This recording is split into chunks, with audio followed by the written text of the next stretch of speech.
Jadi Sobat Era sekalian, apa persoalan yang paling besar dengan RUU Omnibus Law ini? Adalah yang kita sebut dengan good governance.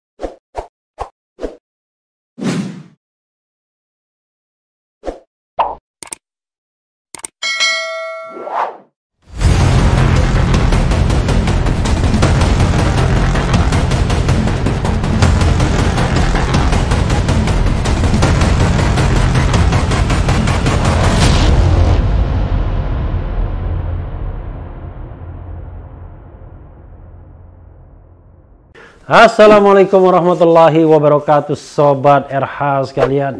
Jumpa lagi kita di channel yang keren ini, Keren Cadas. Hari ini saat video ini ditayangkan, sangat mungkin terjadi mogok buruh di mana-mana menyambut menyambut pengesahan atau persetujuan rancangan undang-undang Omnibus Law menjadi undang-undang oleh DPR dan tentu saja pemerintah. Kemarin tanggal 5 Oktober 2020 itu kado Hari Angkatan Bersenjata ya. 5 Oktober Hari Angkatan Bersenjata, malah pengesahan undang-undang Omnibus Law. Sebelumnya, dalam video sebelumnya kita tampilkan thumbnailnya, rencana pengesahan tanggal 8 Oktober ternyata dipercepat ya. Sangat mungkin dipercepat itu karena ya seperti pengesahan hasil pemilu, tiba-tiba main di tikungan, malam hari disahkan siapa yang menang dalam Pilpres 2019 kemarin. Nah, Sobat Era sekalian, ini ada siaran pers dari KSPI. KSPI itu apa ya? Konfederasi Serikat Pekerja Indonesia. Luar biasa karena memerintahkan untuk adanya mogok ya. Besok, maksudnya hari ini, 2 juta buruh tetap lakukan mogok nasional 6-8 Oktober 2020. 32 federasi dan konfederasi serikat buruh dan beberapa federasi serikat buruh lainnya siap bergabung dalam unjuk rasa serempak secara nasional tanggal 6-8 Oktober 2020 yang diberi nama mogok nasional. Jadi mogok itu namanya unjuk rasa ya. Jadi ingat, bukan mogok kerja tapi unjuk rasa ya. Tapi kita baca lagi. Demikian disampaikan Presiden Konfederasi Serikat Pekerja Indonesia KSPI Said Iqbal. Dijelaskan Said Iqbal, mogok nasional ini dilakukan sesuai dengan Undang-Undang Nomor 9 Tahun 1998 tentang kemerdekaan menyampaikan pendapat di muka umum dan Undang-Undang Nomor 21 Tahun 2000, khususnya Pasal 4 yang menyebutkan fungsi serikat pekerja salah satunya adalah merencanakan dan melaksanakan pemogokan. Ya, selain itu juga Undang-Undang Dasar ya 1945 juga menjamin. Selain itu, dasar hukum mogok nasional yang akan kami lakukan adalah Undang-Undang Nomor 39 Tahun 1999 tentang hak asasi manusia dan Undang-Undang Nomor 12 Tahun 2005 tentang pengesahan Kovenan Internasional tentang hak-hak sipil dan politik, ujar Said Iqbal. Lebih lanjut dia menjelaskan, mogok nasional ini akan diikuti 2 juta buruh. Sebelumnya direncanakan adalah 5 juta buruh. Sebelumnya ya. Sebelumnya direncanakan 5 juta buruh, tapi 2 juta didiskon ya. 2 juta buruh yang mengikuti nasional tersebut, mengikuti mogok nasional ya, meliputi sektor industri seperti kimia, energi, pertambangan, tekstil, garment, sepatu, otomotif dan komponen elektronik dan komponen industri besi dan baja, farmasi dan kesehatan dan seterusnya. Banyak betul ya, termasuk perbankan dan lain-lain. Adapun sebaran wilayah 2 juta buruh yang akan ikut mogok nasional antara lain Jakarta, Bogor, Depok, Tangerang Raya, Serang, bukan Serang ya, Serang. Kalau Serang itu menyerang. Cilegon, Bekasi, lumayan juga ini, Subang, Cirebon, Bandung Raya ya. Semarang, Kendal, Jepara, Yogyakarta, Surabaya, Sidoarjo, Gresik, Mojokerto dan Pasuruan. Jadi tempat-tempat yang disebutkan ini ya bersiap-siap ya. Tidak akan ada lagi pekerjaan pada hari itu ya, karena semuanya mogok. Atau jalan-jalan akan tumpah ruah. Ada lagi berikutnya adalah Aceh dan lain sebagainya, sampai Papua Barat. Jadi provinsi-provinsi yang akan melakukan mogok nasional adalah Jawa Barat, Jakarta, Banten, Yogyakarta, Jawa Tengah, Jawa Timur, Aceh, Sumatera Utara, semuanya nih. Sumatera Selatan, Kepulauan Riau, Sumatera Barat, Bengkulu, Riau, Lampung, NTB, Maluku, Kalimantan Selatan, Kalimantan Tengah, Kalimantan Timur, Sulawesi Selatan, Sulawesi Utara, Gorontalo, Sulawesi Tenggara, Papua, dan Papua Barat, ujarnya. Silakan saja lihat mana yang tidak mogok ya. Apakah sudah 34 provinsi atau tidak. Dalam aksi mogok nasional nanti, buruh akan menyuarakan tolak Omnibus Law rancangan Undang-Undang Cipta Kerja. Antara lain tetap ada UMK tanpa syarat dan UMSK jangan hilang. UMK itu upah minimum apa ya, UMK, UMSK?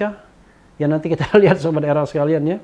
Nilai pesangon tidak berkurang, tidak boleh ada PKWT ya. PKWT itu perjanjian kerja waktu tertentu atau karyawan kontrak seumur hidup. Tidak boleh ada outsourcing seumur hidup. Waktu kerja tidak boleh eksploitatif. Cuti dan hak upah atau cuti tidak boleh hilang. Karyawan kontrak dan outsourcing harus mendapat jaminan kesehatan dan pensiun.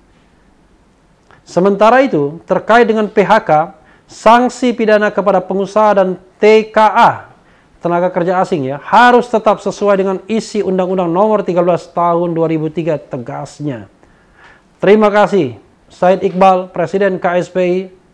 Ada naruh hubung segala ya. Ya, sobat era sekalian, itu tadi siaran pers dari KSPI yang mengatakan akan mogok besok, hari ini ya, tanggal 6, 7, 8. Mogok itu maksudnya unjuk rasa, nggak tahu kerja apa nggak mereka. Tapi intinya adalah memang hal yang sangat serius. Sebagaimana yang sudah kita ulas dalam video sebelumnya, bahwa Undang-Undang Omnibus Law sangat melemahkan kedudukan buruh. Ada beberapa hal yang bisa dicatat.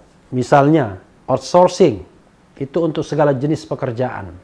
Padahal kita tahu putusan MK outsourcing hanya kerjaan tertentu saja. Salah satu ukurannya adalah outsourcing boleh terhadap pekerjaan yang hanya dibutuhkan untuk waktu atau jenis tertentu saja, bukan pekerjaan yang terus-menerus dilakukan oleh perusahaan atau oleh pengusaha. Lalu yang penting juga soal pesangon misalnya. Banyak sekali ketentuan yang menghilangkan pesangon. Misalnya 3 kali mendapatkan peringatan, boleh di PHK tanpa pesangon. Menjelang pensiun, boleh tanpa pesangon. Perusahaan merger, akuisisi, penggabungan, peleburan, dan lain sebagainya, boleh tanpa pesangon. Jadi ya, kalau kita lihat misalnya mengenai satu soal yang belum saya bahas, mengenai yang namanya RIA. Jadi, Regulation Impact Assessment. Kalau kita bicara tentang RIA, maka kita harus kaitkan dengan proses pembentukan undang-undang, law making process yang baik. Proses pembentukan undang-undang yang baik itu, sobat RH sekalian, harus memperhatikan dampak yang mungkin timbul dari undang-undang yang akan disahkan tersebut, atau rancangan undang-undang yang akan disahkan. Misalnya dikaitkan dengan dampaknya bagi buruh atau pekerja. Harusnya wakil-wakil rakyat kita, pemerintah kita, betul-betul memperhatikan kerugian, keresahan yang mungkin akan ditimbulkan kalau seandainya ketentuan Undang-Undang Omnibus Law tentang perburuhan tersebut disahkan. Ternyata memang isinya sangat tidak berpihak kepada buruh dan sangat berpihak kepada pengusaha, terutama pengusaha asing. Jadi luar biasa.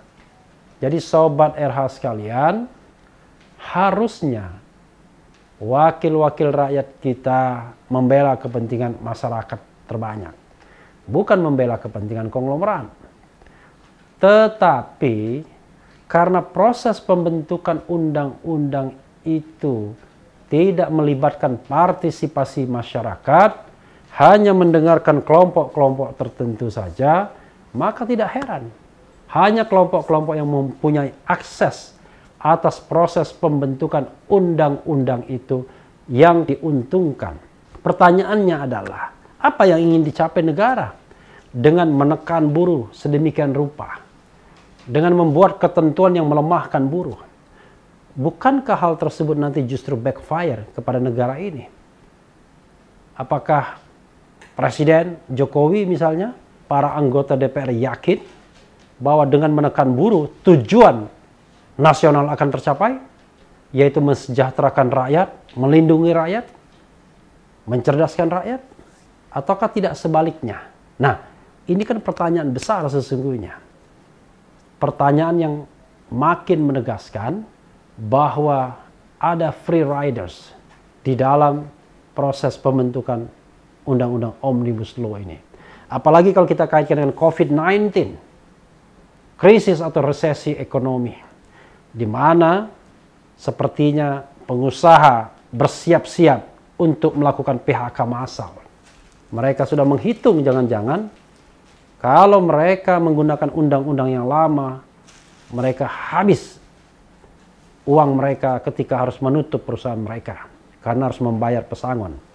Tapi dengan adanya ketentuan yang baru ini, mereka akan terhindar. Mungkin saja akan ada sisa yang cukup besar untuk mereka survive. Baik survive dalam kehidupan mereka yang saya kira sudah lewat tentunya kebutuhan sehari-hari, maupun survive untuk membuat usaha baru. Jadi usaha yang lama ditutup, buruhnya ditelantarkan, membuat usaha baru yang lebih prospektif. Ya katakanlah misalnya di zaman COVID-19 ini, usaha yang prospektif adalah usaha yang terkait dengan kesehatan. Pengadaan alkes, alat kesehatan. Entah itu rapid test, swab test, ya, yang keuntungannya luar biasa. Ya. Bahkan kemarin ada dokter marah-marah, Dokter Tirta, bicara mengenai rapid test yang awalnya harganya sampai berapa? 600.000. Tapi tiba-tiba swab test itu turun sampai 125.000 rupiah dan dia marah, kemana uang selisihnya itu?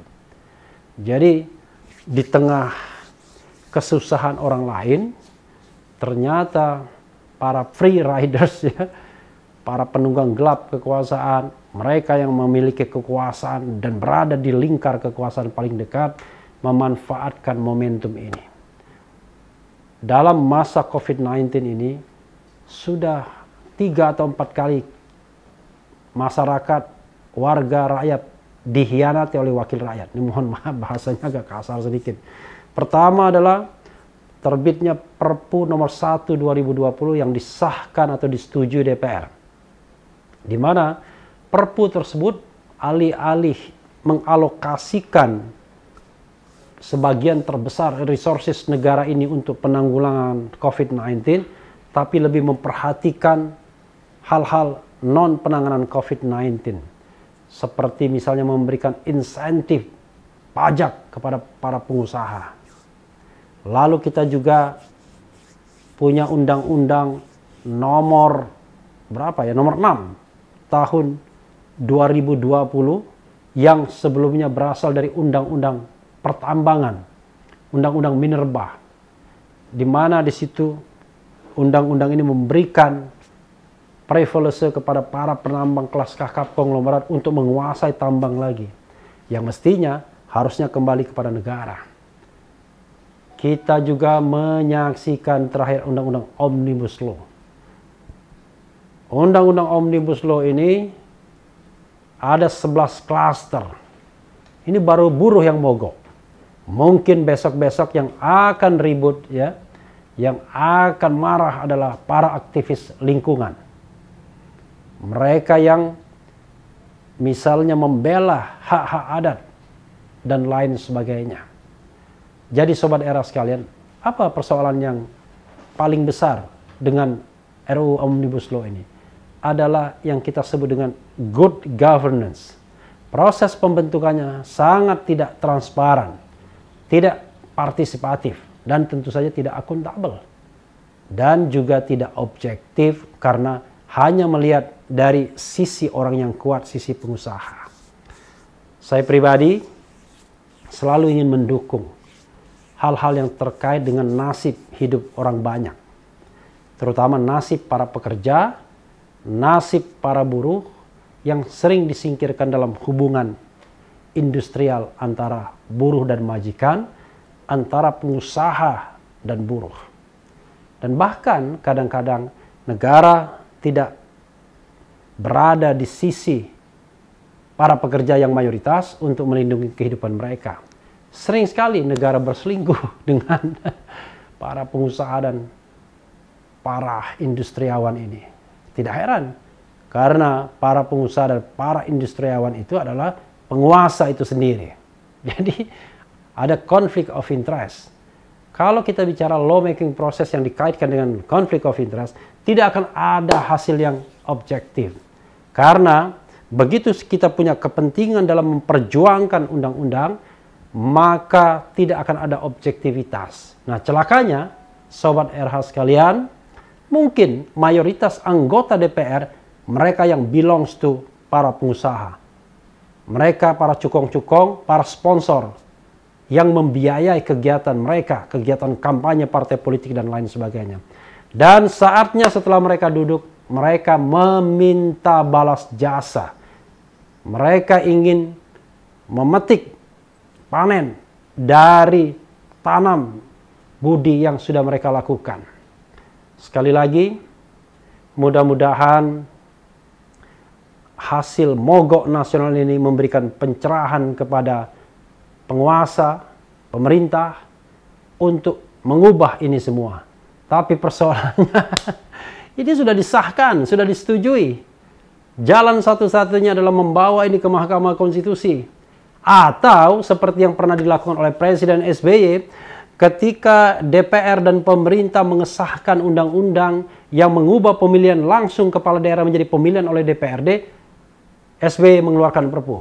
Apakah Presiden Jokowi mau mengeluarkan Perpu? Kita lihat, walaupun saya sendiri nggak yakin sesungguhnya. Dua perjuangan yang bisa kita tempuh, berharap ada Perpu dari Presiden Jokowi, ya biarlah Presiden Jokowi menjadi pahlawan dalam konteks ini kalau memang Perpunya bagus. Tapi kalau tidak, mari kita datang beramai-ramai ke Mahkamah Konstitusi untuk memperjuangkan ini semua.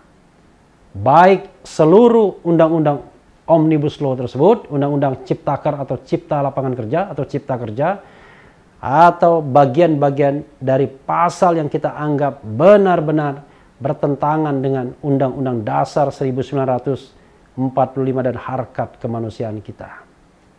Sobat era sekalian, itu saja. Yang penting tetap di channel ini, karena di channel ini Anda akan dirayu, ditipu, dibaperin, dicecar, diuber pula di jalur khusus. Karena channel ini adalah channel yang mengancam, memeras, dan membenci. Jangan lupa subscribe, like, comment, and share.